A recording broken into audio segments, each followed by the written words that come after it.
Sri P.V. Midun Reddy ji.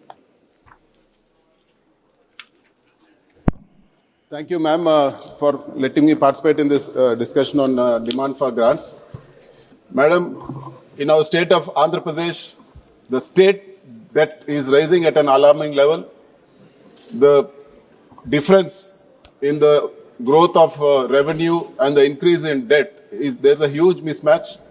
And if you see, madam, after the new government has formed in the past 18 months, the debt of the state is 2,66,000 crores. It is the highest in the country that any state has borrowed. And if you see the previous government's debt for the 5 years, that is YSRCP government's debt for the 5 years, that is from 2019 to 24, is 3,32,000 crores according to the parliament minister's answer. The debt is really alarming. And if you see the growth of debt, it is growing at a CAGR of 22% in Andhra Pradesh right now, ma'am. It's the highest in the country, and the previous government was just 13.5%. Madam, the government is borrowing desperately through any possible means. If you see recently, Andhra Pradesh Mineral Development Corporation raised debt through NCDs, through private people. They borrowed at 9.3%, which is very, very high for a government to borrow. And they gave a commission of 1.5%, which is coming to almost 150 crores to private people. Madam, the worst part is the part of the conditions in this NCDs is that private people get access to the consolidated fund of the state. Imagine, madam, how can private people draw money without the government permission or without any official people? And most recently, right now, the Andhra Pradesh Beverage Corporation Limited has again called for NCDs for 5,950 crores, or roughly below 6,000 crores. And again with the interest rate of 9.9+% and a commission of 1.5%.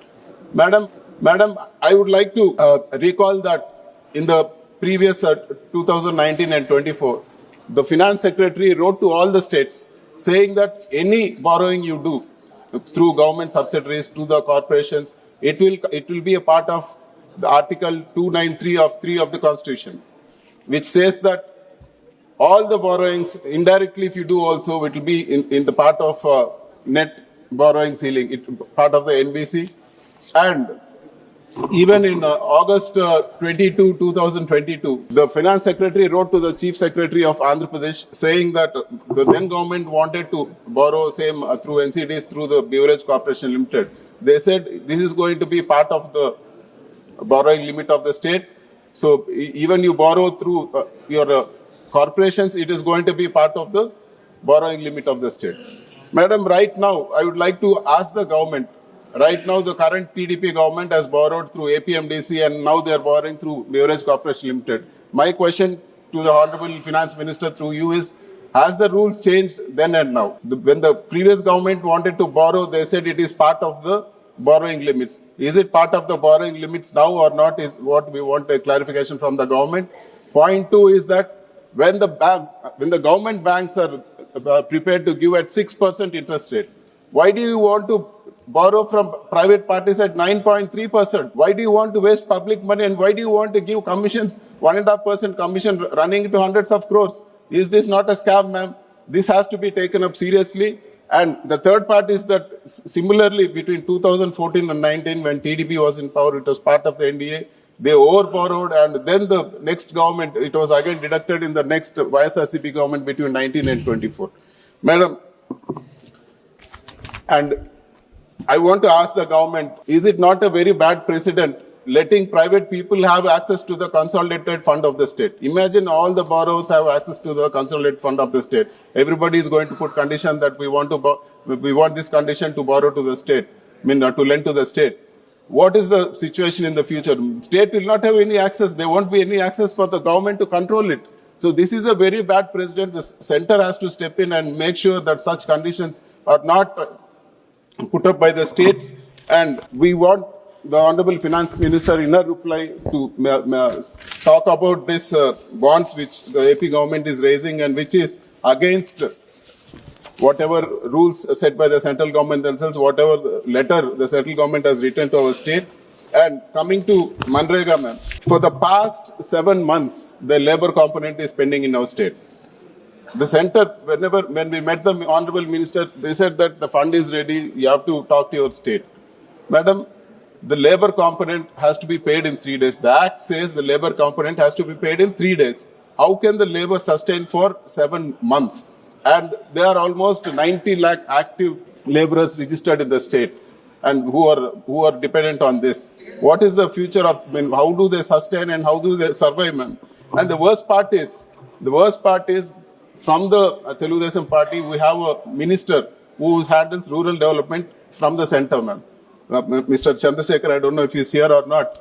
What is he doing? I don't know, ma'am. Even in his own constituency, the Manrega payments are pending for the past 7 months. This is a shame to our state and it's really pathetic. Madam, we demand that Manrega payments be released soon and the minister, at least somebody put some sense into the minister's head and make at least in his own state, the neighboring states of Telangana and Karnataka are much better off in Manrega compared to our state. And madam, we oppose the privatization of Visakhapatnam steel plant. Systematically, step by step, it is being privatized. Our party demands that Visakhapatnam steel plant should not be privatized and it should be, the government should support it with mines, madam. Without mines being allotted to Visakhapatnam steel plant, it will not be viable and selling it at dead cheap rate is not an option. We oppose the privatization of Visakhapatnam steel plant and this current government, it has borrowed 2,66,000 crores in Andhra Pradesh. They need just 4,000 crores to complete all the 17 medical colleges which the previous government has taken up. Now this government is planning to sell all these